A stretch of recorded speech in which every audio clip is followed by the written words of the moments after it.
انہیں جان و دل سے عزیز رکھ، وہ رؤوف بھی ہیں، رحیم بھی ہیں، اگر اس کا تجھ کو یقین نہیں تو صدائے صلی اللہ نہ دے۔ علی علی علی علی رضی اللہ تعالی عنہما۔ ابو بکر صدیق رضی اللہ تعالی عنہ فاروق اعظم تو یہ کہتے ہیں نا، کاش میں عمر نہ ہوتا، میں صدیق کے سینے کا بال ہوتا۔ صدیق کیا کہتے ہیں؟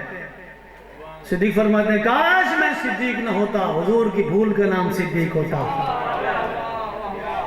کاش میں صدیق نہ ہوتا، حضور کی بھول کا نام صدیق ہوتا۔ یہ دیکھیں امام الانبیاء کے صحابہ کا آپس میں پیار محبت اور حضور کی تعظیم دل میں کیسے۔ یار ابو بکر صدیق رضی اللہ تعالیٰ عنہ وہ ہستی ہیں جنہوں نے امام الانبیاء کی ظاہری حیات میں 17 نمازیں پڑھائی۔ کتنی نمازیں؟ بولو کتنی نمازیں؟ 17 نمازیں امام الانبیاء کی ظاہری حیات میں آپ نے پڑھائی۔ اس سے بڑی خلافت کی دلیل اور کیا ہو سکتی ہے؟ رضی اللہ تعالیٰ عنہ۔ ایک دفعہ ریاض النظر فی مناقب عشرہ مبشرہ کے اندر امام نے نقل فرمایا، آپ کے ابو جان نے اسلام لانے سے پہلے حضرت ابو قحافہ رضی اللہ تعالیٰ عنہ، صفحہ نمبر 155 ہے، آپ نے اسلام لانے سے پہلے حضرت ابو قحافہ نے اسلام لانے سے پہلے امام الانبیاء کے خلاف کی بات کر دی۔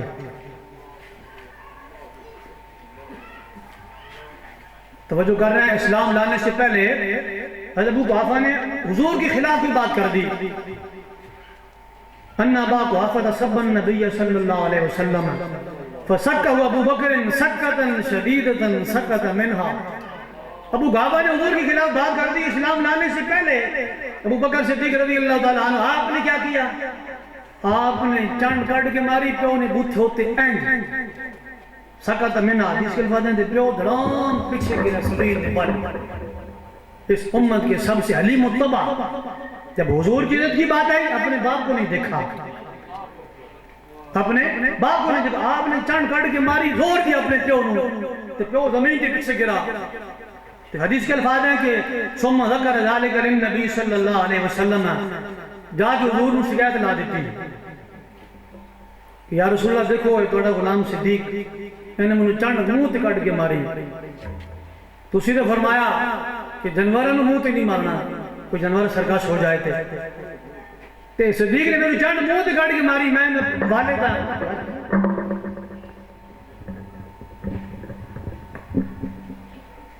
یا رسول اللہ دیکھو انہیں نے ظلم کیتا۔ امام الانبیاء نے ابو بکر صدیق کو بلایا، حضور فرمایا افعلتہ، صدیق ہے تو اسی کام کیتا، اپنے پیو نے چنڈ ماری؟ قال نعم یا رسول اللہ، عرض کی یا رسول اللہ بالکل میں چنڈ بڑی ٹکا کے ماری۔ قال امام الانبیاء نے فرمایا کہ میرے غلام کو چنڈ کیوں ماری؟ عرض کی یا رسول اللہ صلی اللہ علیہ وسلم میرے آقا انہوں نے آپ کے خلاف بات کی، آپ کی گستاخی کی، آپ کی توہین کی، اور محبوب خدا کی قسم واللہ ہے لو کان السیف قریبا منی لقتلتہ، محبوب خدا کی قسم تلوار میرے قریب ہوتی تو میں اپنے باپ کی گردن اتار دیتا۔ اجی تو خالی میں چنڈ ماری، یہ تلوار میرے لگی بھی کدھر ہوندی نا، یا رسول اللہ میں پیو دی دھون لا دینی سی، انہوں تھوڑے خلاف کیوں گل کی تھی؟ یہ امام الانبیاء صلی اللہ علیہ وسلم کی عزت و ناموس کا مسئلہ ہے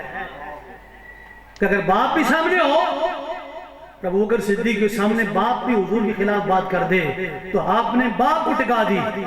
اور فرماتے اگر تلوار پاس ہوتی تو میں باپ کا سر تن سے جدا کر دیتا۔ یہی امت کا طریقہ چلا آ رہا ہے کہ جس کی بھی سامنے امام الانبیاء کی توہین ہوئی اس حضور کے غلام نے پھر آسرا نہیں کرایا۔ غزوہ خندق کے موقع پر مشرکین سے جب گفتگو چل رہی تھی، امام الانبیاء تشریف فرما تھے، بات چیت ہو رہی تھی مشرکین کے ساتھ، تو عیینہ بن حصن یہودی یہ نہ حضور کے سامنے بیٹھا اور یوں ٹانگیں پھیلا کر ایسے اس طرح کے آپ بیٹھے ہیں، مفتی صاحب بیٹھے ہیں تو یوں ایسے کرتے، حضور دونوں پاؤں پھیلا کے ایسے۔ حضرت اسید بن حضیر رضی اللہ تعالیٰ عنہ آپ اوپر سے آ گئے تو آپ نے دیکھا نا حضور اللہ تعالیٰ لمحے کر کے بیٹھا، آپ نے یہ نہیں فرمایا بھائی ہمارے نبی بیٹھے مہربانی ذرا پاؤں پیچھے کر لیں،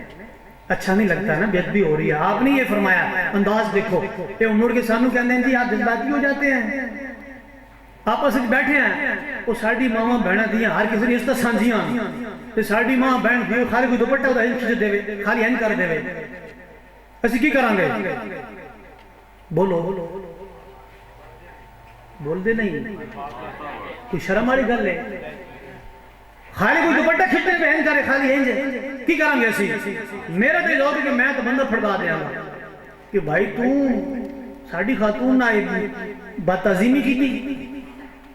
یار اسی اپنی عزت کے مسئلے اتنے حساس ہیں جس محبوب کے صدقے میں ساری کائنات کو عزتیں ملی ہیں جب ان کی بات آتی ہے تو آپ کہتے ہیں جذباتی ہو گئے ہیں حالانکہ امام الانبیاء چاہتے یہی ہیں کہ جب میری عزت کے اوپر بات ہو تو پھر کھڑکے دھڑکے سے ہو دیکھنا یہ اسید بن حضیر رضی اللہ تعالیٰ عنہ حضور کی صحابی نے یہ اوپر سے آئے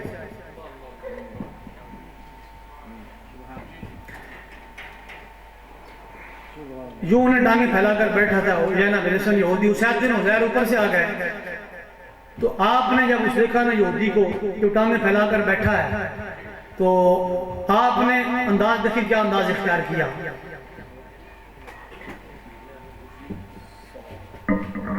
وعلیکم السلام مرحبا مرحبا آپ نے دیکھا کہ یہ ٹانگیں پھیلا کر بیٹھا میرے محبوب کی طرف تو فرمایا یا این الحجرس اتمد رجلک بین یدی رسول اللہ فرمایا او باندر او بیجیا او میرے محبوب وہ لت لمبی کر کے بیٹھا لطف و اخر رجلک عن رسول اللہ او لطف اور پیچھے کر فواللہ لولا مجلس رسول اللہ لانفضت لخصیتیک بهذا الرمح فرمایا خدا کی قسم اگر محبوب کی محفل کے آداب ملوزی خاطر نہ ہوتے میں تلوار سے تیری شرمگاہ کاٹ دیتا